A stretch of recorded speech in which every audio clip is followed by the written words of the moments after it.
අද මට කතා කරන්න ඕන අපේ ස්ටුඩන්ට්ස්ලට තියෙන අමාරුම දේ ගැන. අපිටත් ඒ කාලේ තිබ්බා, දැනුත් තියෙනවා, අපි හැමෝටම තියෙනවා. ඒ තමයි ඉගෙනීම. නැත්නම් ස්ටඩීස්. මෙතන ඉගෙනීම කියන්නේ ඔයාට කම්මැලි හිතෙන්නේ නැති වෙන්න, ඔයාගේ අවධානය වෙනතකට යොමු නොකර ඔයා ඉගෙන ගන්න දේ මතක තියාගන්න එක. ඔන්න ඕක තමයි ප්‍රශ්නේ. ඇත්ත සමහර වෙලාවල් තියෙනවා අපි කොච්චර try කරත් ඒ වෙලාවට ස්ටඩීස් කරන්න අමාරුයි. අපිට වෙලාවකට දැනෙනවා ඒක මාර බරක් වගේ. හරි වදයක් මේක. එහෙමත් හිතන වෙලාවල් තියෙනවා. ගර්ල්ස්ලට සාපේක්ෂව අපේ බොයිස්ලට මේක තවත් ටිකක් අමාරුයි. මේ ඔක්කොටම මුල අපේ මනසනේ. මේ මනස එතකොට හදාගත්තා නම් මේක easy. හැබැයි සමහර වෙලාවල් තියෙනවා අපි කොච්චර හොඳට හිටියත් අපේ බාහිර පරිසරයත් අපිට බාධා කරන මොහොතවල්. හැමතිස්සෙම සද්දබද්ද. එතකොට හැමතැනම වාගේ ඇටෙන්ෂන් එක ගන්න බලන් ඉන්න දේවල්.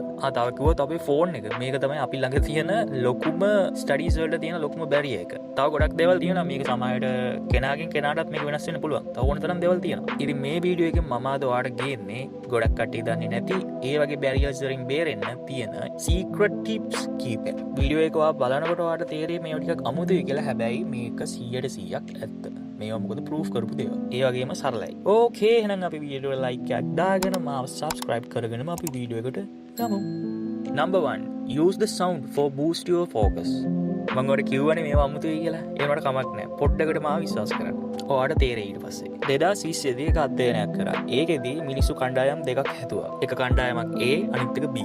ඒ කණ්ඩායම් දෙකටම අකුරු වගේක් පෙන්නුවා. ඒ අකුරු සමහර ඒවා රතු පාටයි. ඊට පස්සේ දෙගොල්ලන්ගෙන්ම ඇහුවා ඔයාලට රතු පාට අකුරු කීයක් පෙන්නුවද? ඒ මොනවාද කියලා. ඔයා දන්නවද? ඒකෙදි වැඩිපුරම ගාණක් හරි උත්තර දීලා තිබ්බේ B කණ්ඩායම. සයින්ටිස්ලා පෙන්වන විදිහට ඒකට හේතුව එයාලා උත්තර දෙන්න කලින් සහ උත්තර දෙන වෙලාවේදී මං කියන්නේ ඒ අකුරු එයාලට පෙන්වන වෙලාවේදී එයාලට හර්ට්ස් 40ක සවුන්ඩ් එකක් ඇහෙන්න දුන්නා. එතකොට එයාලා කියන්නේ අන්න ඒක තමයි හේතුව කියලා. ඉතින් ඔයාටත් පුළුවන් මේකෙන් පොඩි අදහසක් අරගෙන කැමති නම් try කරලා බලන්න මේ දේ. ඒ කියන්නේ ඔයා පාඩම් කරන කලින් නැත්නම් පාඩම් කරන වෙලාවට. එක පාඩම්ම ලොකු දේවල් පාඩම් කරනකොට මේක යූස් කරන්න එපා. පොඩි දෙයකින් පටන් ගන්න සෙට් වෙනවනම් දිගටම කරගෙන යන්න. ඔයාලට ප්‍රශ්නේ තියෙන්නේ මේව හොයාගන්න එක නම් ඒකට තමයි YouTube තියෙන්නේ. ඔයාලට පුළුවන් search කරන්න 40 Hz binaural beats. ඒ වගේ ඔයාලට search කරලා බලන්න පුළුවන්. නැත්නම් තව තියෙනවා white noise, pink noise. එහෙම නැත්නම් මම යූස් කරන්නේ rain sound කියන එක. ඔයා මුලින් අහලා බලන්න ඔයාලට හරියන්නේ මොකක්ද කියලා. හරි යනවා නම් සෙට් වෙනවා නම් ඊට පස්සේ ඔයාලට දිගටම කරගෙන යන්න පුළුවන්.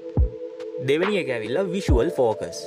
ඔයාත් පාඩම් කරන්න යන්න හදන වෙලාවට ඔයාගේ ඇටෙන්ෂන් එක වෙන පැත්තකට යන කෙනෙක් නම්. ඒ කියන්නේ මේ වගේ. තව විනාඩි 5කින් යනවා. තව ෆෝන් එකට අලුතෙන් මැසේජ් එකක් ආවා. ඒකත් බලලම යනවා. වතුරට ඒකුත් අරන් ගියා නම් හරි වගේ නේද? එහෙනම් කන්නත් මොනවා හරි අරන් යනවා. ඔයාලට මේක කියනකොට මතක් වෙනවා අපි හැමෝටම මේ වගේ දේවල් තියෙනවා. ඉතින් ඒ වගේ කට්ටියට තමයි මේක. හරි. ඒ කියන්නේ මෙහෙම. ඔයා පාඩම් කරන්න යන්න ගියාම ඔයා ඒ තැනට ගිහිල්ලා තප්පර 30ක් ඒ තැන දිහා බලාගෙන ඉන්න. මම අපව කියන්නේ ඔයා ඒ පාඩම් කරන තැන දිහා බලන් ඉන්න. තප්පර 30ක්. ඒ කියන්නේ ඔයාගේ මේසෙ දිහා නැත්නම් පුටුව, එතන තියෙන බිත්තිය, එහෙම නැත්නම් පොඩි ගහක් තියෙනවා නම් ඒක දිහා මොකක් හරි දෙයකට ඔයාගේ ફોකස් එක දීලා තියන තප්පර 30ක්. මේක ටිකක් අමුතුයි තමයි. හැබැයි මේක තනිකරම සයිකොලොජි. ඔයා දන්නවද අපේ මේ මොලෙන් 150කට වඩා පාවිච්චි කරන්නේ විෂුවල් නැත්නම් දර්ශන කියන දේවල් වලට. ඔයාගේ ඇස් දෙක මොකක් හරි දෙයකට ફોකස් කරගෙන ඉන්නකොට තමයි ඔයාගේ මොලෙත් පුළුවන් තරම් ඉක්මනට ඒ දේ වෙනුවෙන් යොමු වෙන්නේ. ඒක නිකන් හරියට ඒ වැඩේ කරන්නේ ඔයාගේ මනස වෝම් අප් කරනවා වගේ, හීට් කරනවා වගේ. ඔයා දන්නානේ අර රේස් එකට කලින් එන්ජින් එක හීට් කරනවා වගේ වැඩක්. ඔයා මේක දවසකට එකපාරක් කරන්න. ඔයාට අනිවාර්යයෙන්ම වෙනස තේරෙනවා. ඔයාට මේක තවත් හොඳට කරන්න ඕන නම් අපි අර පළවෙනි එකේ කතා කරා වගේ. ඔයා එහෙම ફોකස් එක දීගෙන ඉන්න වෙලාවට පොඩි අර වගේ සවුන්ඩ් එකකුත් අහන්න. ඔව් අනිවාර්යයෙන්ම ඔයා කැමති නම් එහෙම කරලා බලන්නත් පුළුවන්. මම කියන්නේ කල් දාන්න එපා. අදම කරලා බලන්න. වෙනස තේරෙනොත් ඔයා දිගටම කරගෙන යන්න. අනිවාර්යයෙන්ම ඔයාට වෙනස තේරෙනවා. අපි අද කතා කරන අන්තිම එක ඇඩ්‍රිනලීන්. මේක ඇවිල්ලා ටිකක් ඉන්ට්‍රෙස්ටිං දෙයක්. හරිද?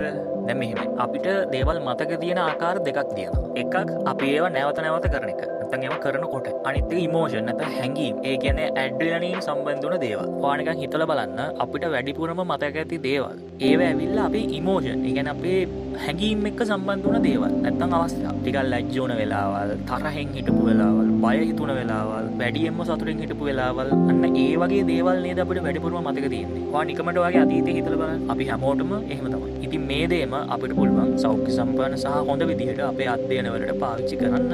ඒක කරන්නේ මෙහෙමයි. ඔයා ගොඩ වෙලාවක එක දිගට පාඩම් කරාට පස්සේ ඔයාට පුළුවන් නම් හරි. ඔයාට පුළුවන් නම් සීතල වතුර ටිකකින් හොඳට නාන්න. තාම පුළුවන් ඔයාට විනාඩියක් විතර වේගෙන් ඇවිදින්න. ඕනනම් පොඩ්ඩක් පුළුවන් ඔය ජම්පින් ජැක් වගේ පොඩ්ඩක් කරන්න. ඔයා බය නැති කෙනෙක් නම් ඔයාට පුළුවන් ආගන්තුකයෙක් එක්ක කතා කරන්න. නැත්නම් ඔයාට පුළුවන් වැඩේ ඉවරුනාට පස්සේ කෝපි එකක් බොන්න. හැබැයි වැඩ පටන් ගන්න කලින් නෙමෙයි ඉවරුනාට පස්සේ. මෙහෙමයි. ඔයා මේක පාඩම් කරන හැම වාරයක් ගානෙම මේ දේවල් කරන්න ඕනේ නැහැ. ඔයා එක දවසක් එක පාරක් මේක කරලා බලන්න. ඊළඟට ඊට පස්සේ දවසක ඔයාට බලන්න පුළුවන් ඔයාගේ මතකය කොහොමද කියලා.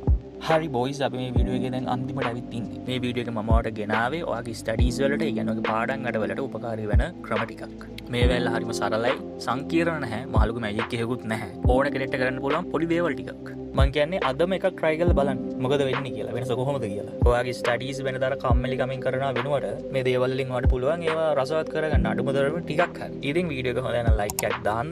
ඔයාලට තේරෙනවා නම් මගේ වීඩියෝස් හොඳයි වගේ කියලා ඔයාලට පුළුවන් මාව subscribe කරන්න. subscribe කළා නැත්නම් එහෙනම් ඊළඟ වීඩියෝ කරගෙන යනවා. ඔයාලා හැමෝටම see you again. Bye.